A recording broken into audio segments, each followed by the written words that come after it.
Hello, everyone. We're going to take a look at a two-day game called Car Crash. PyGame is a nice little library, gaming library that you can add to Python. You do have to do pip install PyGame CE. I use PyGame CE just because theoretically it's updated more often.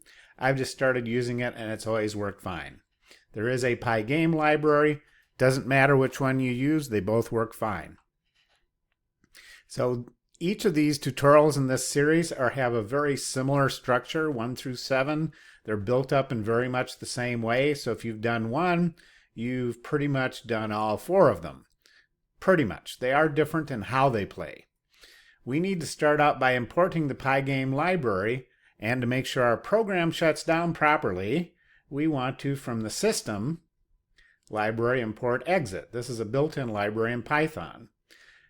I'm not a fan of magic numbers, so I have 400 by 600. You can tell here that we are setting the display surface to this, the width and the height. So the better your naming convention for variables, the more self-explanatory your code is. Well, of course, after we've imported it, we have to initialize the PyGame library, set the caption. All games have some sort of a clock timer. This is how you set up the clock to control the speed of a PyGame. All games are waiting for events, and they have an infinite game loop because the program is always waiting, watching for you to do something. Click a mouse or press a keyboard or whatever. At this point, we're listening for all the events. We're getting the events every time we go through this. If the event is pygame.quit, which is part of the PyGame library, event pygame.quit is clicking the close in the upper right-hand side of the game.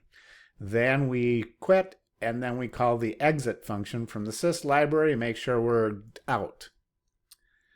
Well, we're not doing much with this right now. We're just creating a black screen. We're not making any colors. It's pretty boring.